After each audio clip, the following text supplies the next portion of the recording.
हरि ओम तत्सत। संत कबीर वाणी। संत कबीर के प्रमाणिक ग्रंथ बीजक से लिए हुए यह पद और उसके बारे में ग्रुप डिस्कशन। यदि आप कबीर की तरफ किसी भी तरह से किन्हीं भी कारणों से उन्मुख हो गए हैं तो समझ लीजिए कि आपकी प्यास जग गई है, जो और प्रतिदिन बढ़ने वाली है, घटने वाली नहीं है ये प्यास। और फिर इतना संतृप्त आप होंगे कि आपको लगेगा अरे हम जो सब जगह ढूंढ रहे थे वो यहाँ पर हमें मिल रहा है। तो इसको ही अपन शुरू करते हैं। अब पिछली बार हमने किया था कि तेरा मेरा मनुआ कैसे एक हो रे, है ना। तो ये तो हम रोज ही देख रहे हैं अपने जीवन में कि एक सेकंड, ये कौन सा पेज नंबर है? ये है ये पेज पेज नंबर 33। 33। हाँ, 33 है ना, है हाँ ना। जी, 33। तो ये सवाल तो आज परिवार में भी है, समाज में भी है, राजनीति में भी है, धर्म में भी है ना। एक धर्म दूसरे धर्म को कहता है कि तुम्हारे धर्म में ये बातें हैं, हमारे धर्म में ये बातें हैं। तो कबीर साहब इन सबसे ऊपर होके अलग होके कहते हैं कि ये इसलिए है कि तुम ये जो बातें कह रहे हो ये मतलब आपके अनुभव सत्य नहीं है ना। इसलिए ये भेद है। यदि आपको अनुभव हो जाए तो सभी धर्म एक जो बात कह रहे हैं वो एक ही है।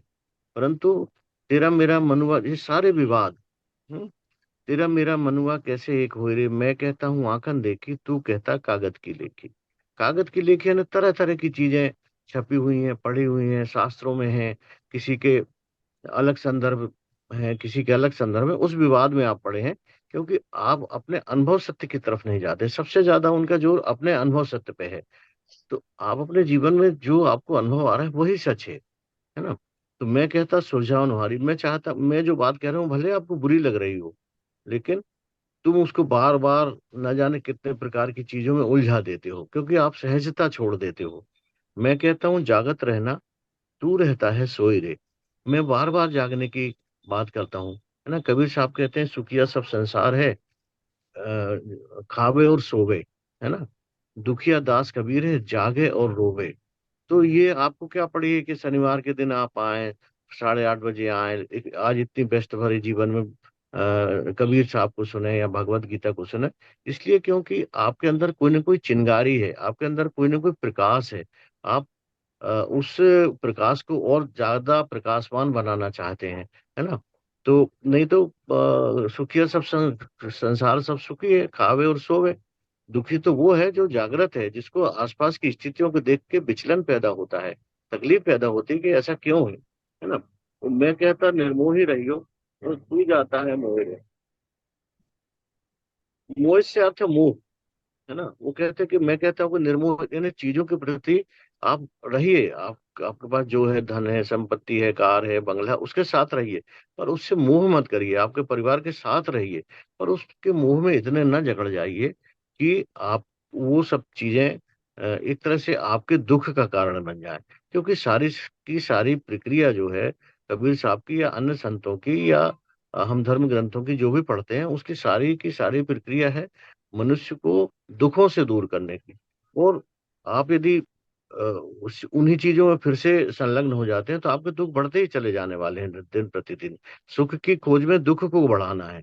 जैसे कि अभी हम देखते हैं कि लोग शांति पाने के लिए बहुत दूर दूर जाते हैं और फिर वहां पे घटनाएं हो जाती हैं। तो हम, है ना, कबीर साहब ने एक जगह क्या है, तीर्थ करने तीन गए, चित्त चंचल मन चोर, है कि तीन लोग तीर्थ करने गए, मन चंचल है, और चित्त जो है वो चोर है, है ना।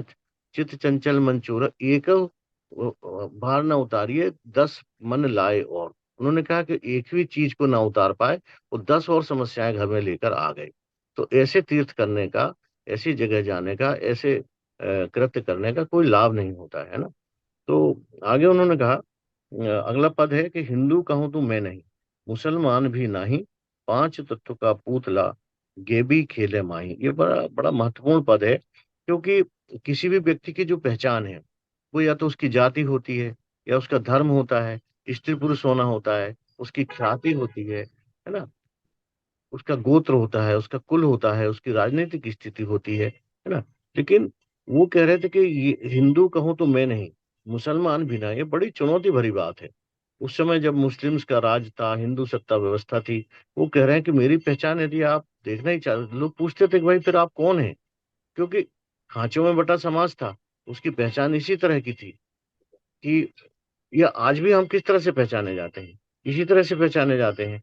तो वो कहते हैं कि हिंदू के लोग, यदि आप कहो कि हिंदू, तो वो मैं हिंदू नहीं हूँ जिसे आप हिंदू कह रहे हैं इन दिनों, है ना। और मुसलमान भी ना ही, मैं ऐसा मुसलमान भी नहीं हूँ। तो कौन है फिर आप?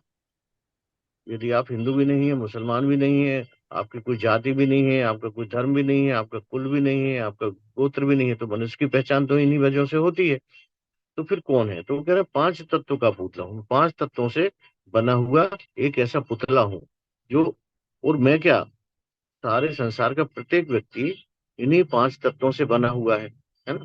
क्योंकि जो अपन जानते हैं अच्छी तरह से कि ये पांच पांच तत्व जो है ना, इनसे बना हुआ मैं पुतला हूँ।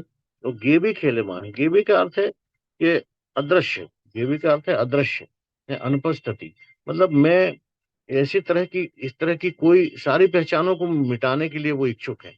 वो मनुष्य की पहचान किसी, क्योंकि जब भी आप किसी, आपकी पहचान एक निश्चय कर लेते हैं कि मैं इस पहचान का व्यक्ति हूँ, तो फिर उसके प्रति धीरे धीरे आप कट्टर हो जाते हैं। पुरुष पहचान है यदि आपकी, तो अब इन्हें, चूंकि मैं पुरुष हूँ, मैं मर्द हूँ, इसलिए मुझे ऐसा करना चाहिए। मैं इस धर्म का हूँ, इसलिए मेरी अपनी कट्टरता है। तो वो इन सभी पहचानों से मुक्त होना चाहते हैं और पूरी मनुष्यता को मुक्त करना चाहते हैं। और कहते पांच तत्व का पुतला हूँ, जिन पांच तत्वों का मैं बना हूँ, उन्हीं पांच तत्वों का इस संसार में प्रत्येक व्यक्ति बना हुआ है। और मैं अदृश्य रूप से, है ना, गुप्त, उसका अर्थ है अनुपस्थिति रूप से भी कहते हैं, अजनबी रूप से भी कहते हैं, है ना। और ऐसी एक अदृश्य शक्ति वाला व्यक्ति हूँ, जिसे हम आत्मशक्ति कहते हैं, है ना। जिसकी पहचान किसी जाति धर्म में होने से नहीं है, उसके आंतरिक जो ज्ञान की शक्ति है, उसके कारण उसकी पहचान, है ना। तो वो कहते हैं कि पांच तत्व का पुतला गे भी खेले माही, और मैं आनंद की स्थिति में हूँ। और इस अदृश्य मतलब जो बिना नाम की जो स्थिति होती है, उसमें बहुत आनंद से रह रहा हूँ, है ना। इसलिए उन्होंने अपनी पहचान को बांधा नहीं। हम्म। फिर आगे वो कहते हैं, बिल्कुल लगभग ऐसी बात फिर कहते हैं वो। हम अगला पद आपको इस संबंध में इसी पुस्तक में आगे मिलेगा, हम वासी उस देश के जहाँ जाति वर्ण कुल नाही, है ना। पूरा पद है वो, हम वासी उस देश के जहाँ जाति वर्ण कुल कुल नाही। तो वो फिर घोषणा करते हैं कि हम उस देश के वासी हैं कि जहाँ पे जाति वर्ण कुल इस तरह की कोई पहचान नहीं है ना। तो शब्द मिलावा हो रहा, देह मिलावा नहीं। वो कहते हैं कि शब्द मिलावा हो रहा, कि हम अ, हमारी देह, चाहे स्त्री की हो चाहे पुरुष की हो, चाहे काली हो चाहे गोरी हो, चाहे लंबी हो छोटी हो कैसी भी हो, है ना, हमारी भावदशा समान है। हम उस देश के वासी हैं, मतलब हम उस फील को महसूस करते हैं कि जहाँ पे किसी की शारीरिक स्थिति या शारीरिक बनावट का कोई अर्थ नहीं है हमारे लिए। उसकी, वो अपंग हो सकता है, वो काला हो सकता है, गोरा हो सकता है, स्त्री हो सकता है, पुरुष हो सकता है, किसी भी जाति का हो सकता है, किसी धर्म का हो सकता है ना। तो हम वासी उस देश के जहाँ जाति वर्ण कुल ना ही, शब्द मिलावा हो रहा, देह मिलावा नहीं। देह भले हमारी ना मिलती हो, लेकिन हमारा सब, हमारी जो भाव दशा, शब्द का मतलब है भाव दशा, हमारी जो भाव दशा है, हमारा जो सोच है, वो एक शरीर का है ना। तो इस तरह से कबीर मनुष्य जी ये कह रहे हैं कि उस समय के प्रचलित धर्म जाति कुल के जो ऊंच नीच के भाव हैं, उससे मुक्त रूप से मनुष्य को देखना चाहता है, जिसकी आज भी जरूरत है। आज जैसा कि हम मणिपुर में देख रहे हैं, एक जाति हिंसा है ना। यदि कि एक जाति दूसरी जाति को इतने क्रूर दृष्टि से देखती है कि वो उसकी हत्याएं करने लगती है, वो उसके साथ दुर्भाव करने लगती है। जबकि यदि हम ये एक बहुत, मैंने कबीर साहब का एक बहुत बड़ा पक्ष है, पूरी मानवता को उन्होंने बार बार बताया कि आपके सारे झगड़े के कारण यही हैं, और इन्हीं कारणों से आप दिन प्रतिदिन तमाम तरह के विवादों में फंसते चले जाते हो। और अपन पूरे देश में देखते हैं कि जिस तरह से जाति के झगड़े हैं, जिस तरह के दयनीय युद्ध में जितने लोगों की मृत्यु नहीं हुई है, उससे ज्यादा मृत्यु धार्मिक लड़ाइयों में हुई है, धार्मिक कट्टरताओं के कारण। तो उसको बार बार वो तोड़ देने की बात करते हैं कि इस तरह की कट्टरताएं आपके जीवन। फिर यही जो पद है, इसमें दो लाइनें दी हुई हैं, ये आपको इसी पुस्तक के 54वें नंबर पद में मिलेगा। हम वासी उस देश के जहाँ 12 माह विलास। हम उस देश के वासी हैं जहाँ 12 महीने आनंद की प्राप्ति होती है। 12 महीने हमको ऐसा नहीं है कि गर्मी में आनंद प्राप्त हो, कि बसंत में आनंद प्राप्त हो। प्रेम झरे बिकसे कबल तेज पुंज प्रकाश, यानी लगातार निरंतर प्रेम हमारे हृदय से निकलता रहता है। तेज पुंज प्रकाश, और एक प्रेम का एक इस तरह का प्रकाश है जिसके कारण हम सब प्रकाशित होते हैं। हम वासी उस देश के जहाँ नहीं बास मास बसंत, नीझर झरे महा अमी भीजत हैं सब संत। हम वासी उस देश के जहाँ जाति वर्ण कुल नाही, शबद मिलावा हो रहा देह मिलावा नाही। हम वासी उस देश के जहाँ पार ब्रह्म का खेल, दीपक जरे अगम्य का बिन बाती बिन तेल। मतलब उस मनोदशा की बात करते हैं, जो यहाँ पे सभी प्रकार की जो भेद हैं वो जब समाप्त हो जाते हैं। और आप भी अपने जीवन में हम अनुभव करेंगे, जैसे जैसे हमारे भेद समाप्त होते जाते हैं, वैसे वैसे हम उस आनंद की स्थिति को प्राप्त होते जाते हैं। तो उस स्थिति का उन्होंने वर्णन किया हुआ है। तो मतलब मूल बात इन दोनों तीनों पदों में यह है कि वो किसी तरह के जो रिस्ट्रिक्शंस हैं, जो हमारे सोच को नियंत्रित करते हैं, उनसे दूर होने की बात करते हैं वो। और दूर होने की बात ऐसे नहीं करते हैं, उपदेश नहीं देते कि आप हो जाइए। वो कहते हैं कि मैं हो गया हूँ, इन चीजों से मैं दूर हो गया हूँ, और इसलिए मैं इस आनंद की स्थिति में पहुंच गया हूँ। यदि आप, कबीर साहब बहुत उपदेश बहुत कम देते हैं।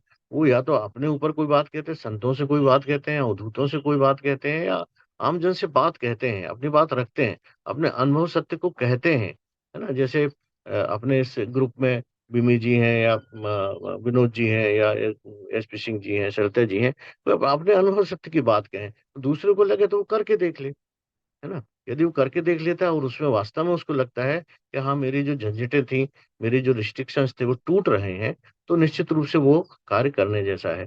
तो इसी को वो आगे कह रहे हैं कि ऐसा भेद बहुत महत्वपूर्ण पद है ये।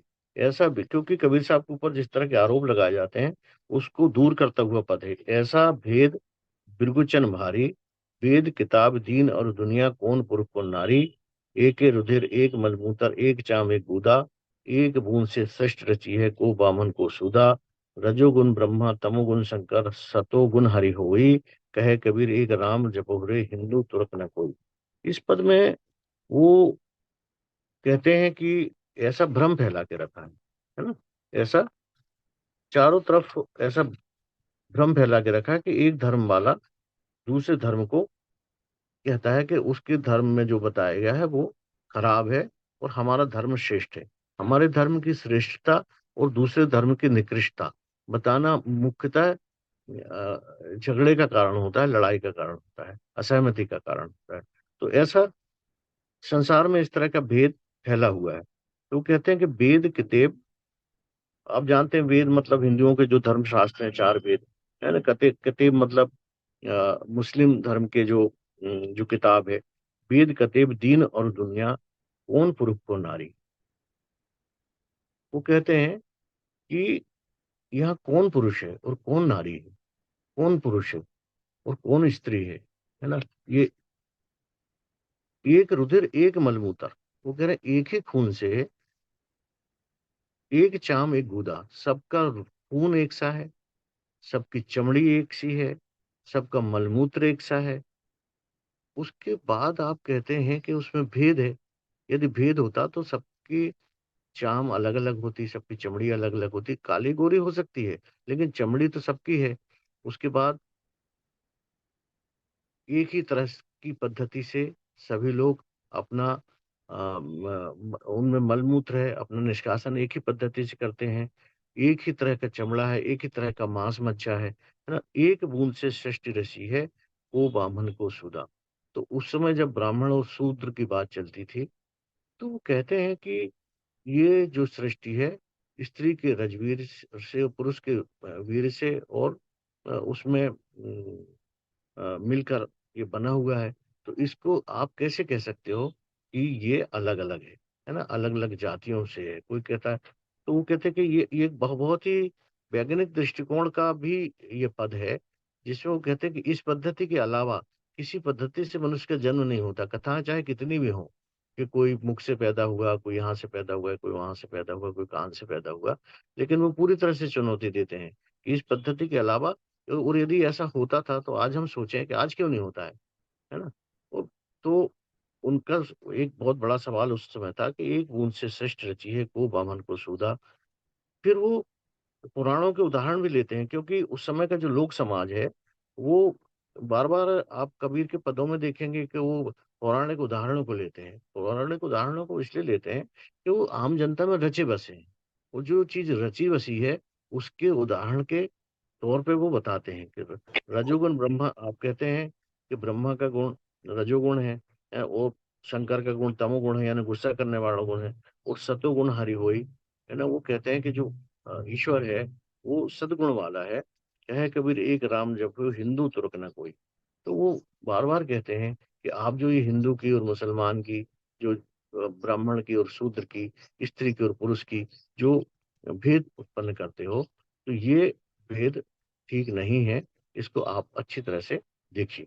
तो ये बड़ा महत्वपूर्ण पद है, क्योंकि उनके ऊपर बार बार ऐसा भी आरोप लगाया जाता है कि कबीर साहब बहुत स्त्री विरोधी थे, और उन्होंने स्त्रियों के बारे में इस तरह की बातें कही वगैरह। लेकिन वो जिनको विरोध करना रहता है, वो अपने तरह से उन बातों को ढूंढ लेते हैं साहित्य में से, सभी साहित्य में, और इस तरह से बात चलती है। तो ये बड़ा महत्वपूर्ण पद है, और कबीर साहब के बीजक का 75वां पद है ये।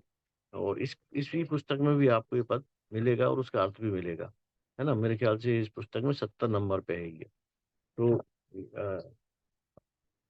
ये एक तरह से मुख्य बात है।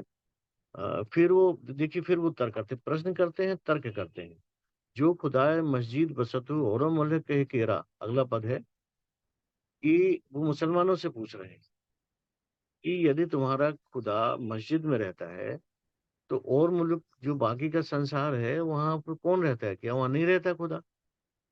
ये सवाल पूछते हैं। वो हर हर जो स्थापित जो चीजें हैं उस पर सवाल उठाने का साहस कबीर साहब में है।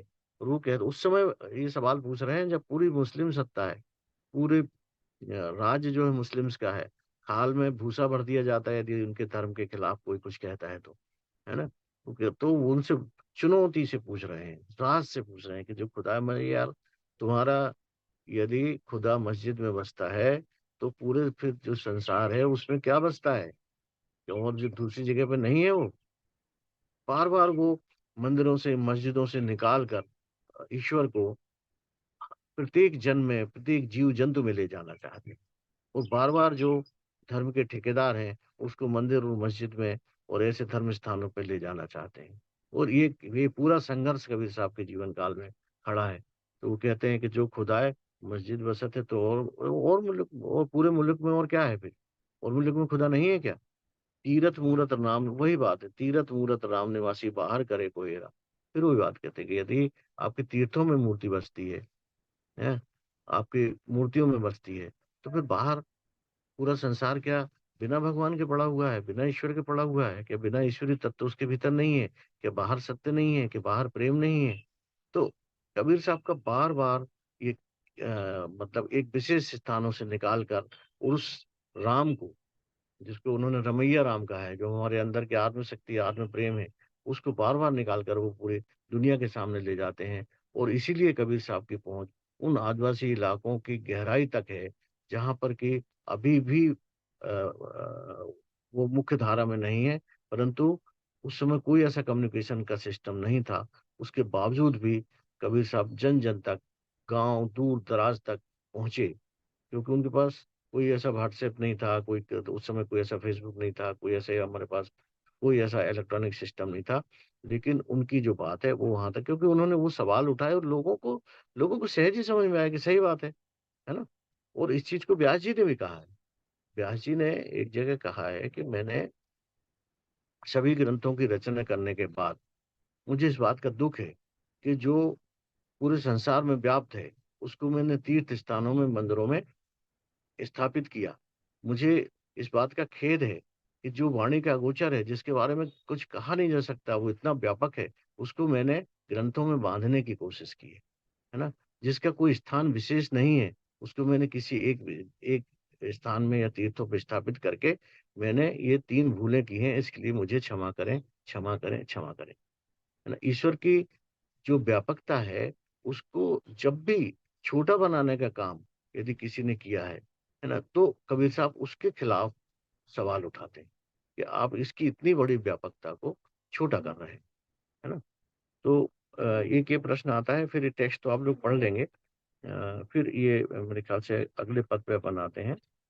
लोकामति का भोरा रे, जो काशी तन, देखिए फिर वही बात कहते हैं, लोकामति का भोरा रे, जो काशी तन तजे कबीरा, तो राम ही कौन निहोरा रे। है ना? कहे कबीर सुनहरे संतो, भ्रम परे जिन कोई, जस काशी तज मगर ऊसर, हृदय राम सती हुई। कबीर साहब के जीवन काल में आप सभी को पता है कि वो आखिरी समय में बनारस छोड़कर और मगहर चले गए थे। अब मगहर के बारे में कहा जाता है कि वहाँ जो जिसकी मृत्यु होती है वो गधा बनता है, और बनारस में जिसकी मृत्यु होती है वो स्वर्ग को जाता है। तो लोकामति का भोरा, मतलब लोक में इस तरह की चीजें, लोकमति में, लोक के मन में, लोक में इस तरह से भ्रम फैला हुआ है। तो लोकामति का भोरा रे, मतलब आप, ये भोलेपन की बात है ना? लोक का ये भोलापन है। लोक सीधा होता है ना, जैसा जिसने बता दिया वैसा मान लिया। तो लोकामति का भोरा रे, जो काशी तन तजे कबीरा, तो रामा ही कौन नहीं हो रहा रे। वो सीधी चुनौती। वो कहते हैं कि जो काशी, काशी में यदि शरीर तजने से राम मिलता हो, तो मैं जीवन भर जो उस राम को अपने हृदय में बिठा के रखा, उसका फिर क्या मतलब है?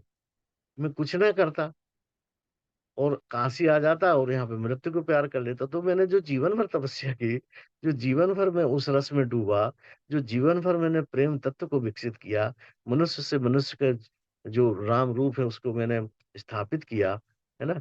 मैंने कोई गलत काम नहीं किया, मैंने अपने चित्त को निर्मल किया, तो फिर राम का क्या महत्व है? यदि काशी में तन तजने से ये हो जाता है, तो फिर जीवन भर जो कर्म मैं करता रहा, उसका क्या अर्थ है ना? तो जो काशी तन तजे कबीर, राम ही कौन, राम को फिर आत्मसात करने का क्या मतलब है? काशी में तन तन तज दो जाके, और करते भी हैं। आपने देखा हो वहां पे बड़ी बड़ी कोठियां बनी हुई हैं, जहाँ पे मृत्यु के लोग वहां आते हैं। एक एक महीने रहते हैं, दो दो महीने रहते हैं, छह छह महीने रहते हैं, परंतु मृत्यु नहीं होती। है ना? लोगों ने कोठियां बना के रखी हैं, होटलों में कमरे किराए से लेके रखते हैं। बुजुर्ग लोगों को वहां पे ले आते हैं, सोचते हैं कि काशी में आप अपना शरीर त्याग करेंगे तो मोक्ष को प्राप्त हो जाएंगे, ऐसी मान्यता है। इस मान्यता को चुनौती देते हैं वो कि काशी में तन तजने से कुछ नहीं होता। और इस मान्यता को न सिर्फ वो कहते हैं, बल्कि वो मगहर चले जाते हैं। मगहर मेरे ख्याल से बनारस से 200-250 किलोमीटर दूर स्थान है, जहाँ पे उन्होंने शरीर त्यागा था। तो वो वहां चले जाते हैं। वो कहते हैं कि अगर मगहर में मरने से गधा होता है तो ठीक है, मेरे मैं चलिए मगहर में जाके मृत्यु को प्राप्त, ताकि लोक में बात फैल जाए कि कबीर जैसा संत स्वयं मगहर जा रहे हैं। और इस धारणा को तोड़ने के लिए ऐसी अनेक धारणाएं हमारे समाज में आज भी फैली हुई हैं। कहे कबीर सुनो रे संतो, भ्रम परे जिन कोई। बार बार कहते हैं, भ्रम, भटक मरो मत कोई, भ्रम में मत पड़ो। बार बार कहते हैं कि भ्रम में मत पड़ो। कहे कबीर सुनो रे संतो, भ्रम परे जिन कोई, जस काजी काशी तस मगहर ऊसर, हृदय राम सती। उसके लिए काशी और मगहर एक ही है, जिसके भीतर राम बसा है। कबीर का जो राम है, दशरथ पुत्र राम नहीं है। दशरथ पुत्र राम जो लोक में प्रचलित राम है, उसकी एक अवधारणा है, और एक सुंदर अवधारणा है। लेकिन कबीर साहब का राम है जो आपके हृदय में बस रहा है, बस उसको जागृत कर लेने की जरूरत है। तो जस काशी तस मगहर ऊसर, उनके लिए काशी भी वही है और मगहर भी वही। जिनके हृदय में निर्मलता है, जिनके अंदर प्रेम है, जिनके अंदर, जिसको वो राम कहते हैं, है ना, रमैया जो हमारे अंदर रमा हुआ है। तो हृदय राम सत्य, यदि जिनके हृदय में राम का सत्य है, उनके लिए कोई भी स्थान एक सा है। चाहे वो सार्वभौमिक है, वो पृथ्वी पर वो कहीं भी चले जाए, सार्वजनिक है वो, चाहे किन्हीं लोगों से मिले, है ना, और सर्वातीत है, हमेशा है ना। तो इस तरह से कहा। उसके बाद उन्होंने भक्ति विमुख जो धर्म सु सब अधर्म करि गाय, योग ये उनका पद नहीं है। भक्ति विमुख जो धर्म सु सब अधर्म करि गाय, भक्तमाल कबीर साहब के बारे में नाभादास जी ने जो लिखा है, बड़ी छोटी सी 16-17 लाइनें हैं, वो बहुत महत्वपूर्ण है। नाभादास जी ने इतिहास में और उसको बहुत मान्यता प्राप्त है। नाभादास जी ने जो कबीर साहब के बारे में कहा है, यूं तो कबीर साहब के बारे में भी हजारों किंवदंतियां हैं झूठी, गपो उसको हम लोग कहते हैं कि जो चाहे वो कबीर पंथ के लोग हों, चाहे कबीर को जानने मानने वाले लोग हों, लेकिन हर हर धर्म में अंधविश्वासों का बोलबाला है। जो संतों, चाहे वो आप सिख धर्म में देख लीजिए, आप मुस्लिम धर्म में देख लीजिए, आप हिंदू धर्म में देख लीजिए, आप बुद्ध धर्म में देख लीजिए, क्योंकि उसका जो प्रवर्तक होता है उस ज्ञान का, धीरे धीरे आगे आगे जब लोगों के हाथ में जाता है तो उसकी शुद्धता कम होती चली जाती है। ऐसे ही है कि जैसे कोई टैबलेट या कोई इंजेक्शन है जो लैब में बना बहुत अच्छा, कोरोना का ही समझ लीजिए, लेकिन यदि वो जब नकली होता चला जाएगा तो उसका प्रभाव समाप्त हो जाएगा, और आगे आने वाले लोग उसके प्रभाव को समाप्त करने का काम ज्यादा करते हैं, बजाय कि उसके प्रभाव को, इसलिए इसलिए मतलब ज्ञान को सत्य और शुद्ध रखना, किसी कोई भी साइंटिफिक चीज है, यदि वो शुद्ध नहीं होगी तो काम नहीं करेगी वो। इसी तरह से दर्शन में, ज्ञान में, धर्म में, इन क्षेत्रों में भी यही है कि यदि उसकी शुद्धता नष्ट हो गई तो फिर वो कोई काम करे, वो सिर्फ एक पाखंड रह जाता है। तो वो बार बार कहते नाभादास जी ने कबीर साहब के बारे में कहा है, भक्ति विमुख जो धर्म सु सब अधर्म करिकाए, है ना, जो योग यज्ञ व्रत दान भजन बिनु तुच्छ दिखाए। तो उन्होंने कबीर साहब के बारे में कहा है कि मेरे ख्याल से समय 9 बज गया है, बीमी जी, है ना, अब इसको समाप्त करें, 3-4 मिनट अपन हाँ फिर बात जी। करें, है ना। हाँ, इसमें सुरेश जी, क्योंकि समय कम रह गया है, तो एक मतलब ये जो आपने बताया वो तो मतलब ऐसे लग रहा था कि जैसे सुनते जाओ, पर वो समय की रिस्ट्रिक्शन है। नहीं नहीं नहीं एक नहीं ना नहीं, ये ठीक है। जो, हाँ जी, 78 पेज पर, उसमें मेरा एक डाउट था, तो मैंने कहा कि मैं वो क्लियर कर दूं आपसे। उसमें आपने कही उसे कोई नहीं जानता जो 10 अवतार बताए जाते हैं। तो इसमें हमने डिस्कशन भी थोड़ा सा किया था, तो यदि आप थोड़ा सा क्लियर 78 कर दे प्लीज। 78 हाँ 78 जी, पद है कि 78 पेज पेज है? पर, सेवेंटी पेज एट पर, पेज पर। हाँ, अनगढ़िया तो देवा ये कौन 10 करे तेरी अवतार, सेवा, है? हाँ हाँ जी, हाँ, तो हाँ, इसमें ये 10 अवतार का मतलब किस कॉन्टेक्स्ट में और कैसे, वो थोड़ा सा ये अब यही दोहा समझा दें एक बार। नहीं, मुझे लग रहा है कि आप ये इसमें अनगढ़िया देवा कौन करे तेरी सेवा, गढ़े देव को सब कोई पूजे नित ही लावे सेवा, पूरन न जाने बेवा, 10 अवतार निरंजन कहिए, सो अपना न होई, यह तो अपनी करनी भोगे करता और है कोई, जोगी तपी जत, जति तपी सन्यासी आप में लड़ियां, कह के बोले सुनो मी साधु राग लखे सो तरियां, यही ना। हाँ जी, हाँ जी। तो इसमें क्या सवाल है? इसमें जो आपने 10 अवतार का है, तो उस हम्म उसका हम वही कॉन्टेक्स्ट समझना चाह रहे थे कि जब आप 10 अवतार इसमें कहा गया है, तो वो क्या 10 अवतार 10 भाव का है? 10 जो 10 अवतार है ना, कि अस्तित्व। नरसिंह अवतार, जैसे जैसे ईश्वर के जो अवतार बताए गए हैं ना, हाँ जी। वो मैंने अभी इसके पहले कहा था कि जो उस समय शास्त्रों में कबीर साहब शास्त्र तो पढ़े नहीं थे, है ना, हम्म। क्योंकि शास्त्र संस्कृत में थे, और कबीर साहब वैसे भी पढ़े लिखे नहीं थे, यानी पढ़े लिखे मतलब ज्ञान के आधार पर तो बहुत ऊंचाई पर थे, पर इस तरह से उन्होंने शास्त्र नहीं पढ़े थे। पर शास्त्रों का ज्ञान उनको पूरा था कि शास्त्रों में क्या लिखा है, क्योंकि उस समय बहुत डिबेट होते थे उनमें, उन्हें पता ही था कि इस समय प्रचलन में क्या है। तो इस पद में जैसे उन्होंने कहा उसे, जो अब ये 10 अवतार मैं निकाल के आपको बता दूंगा कौन कौन से हैं। जैसे मैं उदाहरण के लिए बता दूं, मुझे एक दो याद नहीं है, नहीं, जैसे नरसिंह। सुरेश जी, हाँ जी, हाँ, नहीं, अब यदि ये पूरा दोहा ही तो उस कॉन्टेक्स्ट में आ जाएगा 10 अवतार। हम ठीक है। जिस जब डिस्कस कर रहे थे, तो उसमें थोड़ी सी हमें हो रहा था हाँ कि हाँ, भाव है या क्या, तो पूरा ही आप समझा देंगे तो फिर हमें वो क्लियर हो जाएगा। हाँ जी। ठीक है, ठीक है। तो मतलब वो ये कह रहे हैं कि ये एक ऐसा, जैसे लोक में प्रचलित है ना कि सभी, चाहे पूरे मनुष्य समाज में किसी न किसी तरह से लोगों ने मूर्ति को गढ़ लिया है है ना, चाहे वो आदिवासी समाज हो, चाहे कोई भी समाज हो, किसी न किसी तरीके से उसने कोई न कोई तरीके से अपना प्रतीक बना लिया है। तो उस प्रतीक की कोई बुराई नहीं है। ये लोगों ने अपने तरह से उसको बना लिया है। कोई ने वृक्ष को बना लिया, किसी ने नदी को बना लिया। अनगढ़िया देवा कौन करे अब, लेकिन कबीर का जो निर्गुण है उसका कोई आकार प्रकार नहीं है, है ना। तो जिस चीज हम्म का कोई आकार प्रकार नहीं होता है, उसको समझना और समझाना थोड़ी मुश्किल काम होता है ना। तो क्योंकि वो परम तत्व की बात करते हैं, चेतना की बात करते हैं, प्रकाश की बात करते हैं। तो अनगढ़िया देवा कौन करे तेरी सेवा। अब इसको वो कह रहे हैं कि जो अनगढ़ है, जो जो बना हुआ नहीं है, जिसका कोई रूप नहीं है, जिसका कोई रंग नहीं है ना, तो उसकी सेवा किस प्रकार से की जाए। यदि लोग पूछते हैं कि इसकी मैं कैसे सेवा करूं, तो मैं क्या बताऊं। अनगढ़िया देवा कौन करे तेरी सेवा, गढ़े देव को सब कोई पूछे निधि भी लावे सेवा, है ना।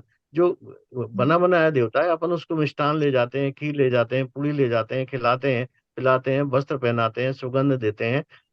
तो तरह तरह के हमारी मन की जितनी भी चीजें हैं, हम उसके साथ करके और संतुष्टि पाते हैं, है ना। पूर्ण ब्रह्म अख, अखंडित स्वामी ताको न जाने वेवा, है ना। अब जो वेवा का मतलब होता है कि जो इसकी पूजा करने वाला जो पंडित होता है, यानी हर धर्म में कोई ना कोई पंडित होता है, तो कहते हैं पूर्ण ब्रह्म घटित। तो वो कह रहा है कि जो उसकी पूजा करा रहा है, करवा रहा है कि इसको धूप दीप अगरबत्ती लगाइए, करिए करिए, उस पूर्ण ब्रह्म को वो स्वयं नहीं जानता है। उसने भी सुन लिया हम्म है, वो जानता नहीं है ना। पूर्ण ब्रह्म अखंडित स्वामी, ठीक है। ताको हम्म न जाने भेवा, उसका उसको जो बताने वाला है ना, वो खुद ही नहीं जानता है ना। ये हम्म बड़ा सवाल छेड़ते हैं वो कि पूर्ण ब्रह्म अखंड स्वामी बोल तो रहा है वो, लेकिन उसे खुद नहीं मालूम। उसको ताको ताको न जाने भेवा, 10 अवतार निरंजन के सो अपना न हो। जैसे वो 10 अवतार बताता है ना, 10 यानी हम्म भगवान के 10 अवतार हैं, है ना। अलग अलग हम्म धर्मों में, अलग अलग संप्रदायों में अलग अलग ईश्वर के अवतार, हर देश में अलग अलग। ये है, ये विष्णु अवतार है, ये सूअर अवतार है, ये अवतार है, ऐसे अपने आप पे जैसे 84 अवतार बताए गए हैं। तो 10 अवतार निरंजन कहिए, है ना। वो कहते हैं कि 10 जो अवतार है सो अपना न हो। यदि उन 10 अवतारों के वर्णन करें, वो भी अपने नहीं है, है ना। यह तो अपनी हम्म करनी भोगे करता। और हाँ, ये मजेदार बात है। और अच्छा आपने समझ कि जो 10 अवतार हैं, वो भी यदि आप पुराणों में जाएंगे और देखेंगे, तो वो अवतार भी अपनी अपनी करनी भोग रहे हैं। वो भी अपने अपने कष्ट में पड़े हुए हैं। उन अवतारों के भी अपने कष्ट हैं, उनको भोग रहे हैं। जिन अवतारों को आप मान रहे हैं, जैसे थोड़ी देर के लिए अपन मान लें उदाहरण स्वरूप कि आप समझ लीजिए कृष्ण को समझ लो एक अवतार मान लिया। तो कृष्ण कृष्ण की भी अपनी एक पीड़ा है। कृष्ण की अपनी पीड़ा है कि आखिरी में जब कहते हैं कि भीलों ने उनको तीर मार के और गोपियों को ले गए थे, है ना। हम्म एक पद है ना कि हम्म वही अर्जुन वही बाण भीलन, है ना। भीलन लूटी गोपिका, वही अर्जुन वही बाण। अर्जुन भी थे, कृष्ण भी थे। वो भीलों ने उनकी गोपिकाओं को उठा के ले गए थे। तो कहते थे वही कृष्ण थे जिसने महाभारत युद्ध के बारे में अपना ज्ञान दिया था। और वही अर्जुन थे जो बहुत बड़े धनुर्धारी थे। लेकिन जब भील उनकी गोपियों को ले गए, तो वही अर्जुन के बाण और वो कृष्ण का ज्ञान कोई काम नहीं आया था, है ना। ये कहावत है। हम्म तो इसका मतलब है कि जो 10 अवतार हैं, जिनको आप निरंजन कहते हो, जो महान हैं, लेकिन उनकी भी अपनी अपनी पीड़ाएं, है ना। उनको भी 10 अवतार निरंजन की सो अपना न हो, है ना। तो उनकी अपनी खुद की भी पीड़ा जब वो दूर नहीं कर सके, है ना। यह तो अपनी करनी भोगे करता हो रहे कोई। तो ये करता सभी को, अपने जो कर्म है वो सबको ही भोगना पड़ते हैं, है ना। जैसे हरिश्चंद्र को जो भी है वो अपन बाद में देखते हैं कि उनको अंत में सब कुछ दान दे देना पड़ा। तो यह तो अपनी करनी। तो जो जितने 10 अवतार हैं, उनकी भी अपनी अपनी पीड़ाएं हैं, उनके भी दुख हैं, उनकी भी अपनी अपनी करनी है। जो पुराणों में बताई जाती है कि उन्होंने एक बार ऐसा किया था, इसलिए उनके साथ ऐसा हुआ, है ना। एक बार की बात है, शुरू होता ना, एक बार की बात है कि उन्होंने ऐसा किया था, तो अगले जन्म में जाकर उनको फिर उसको उसके भोगना पड़ा।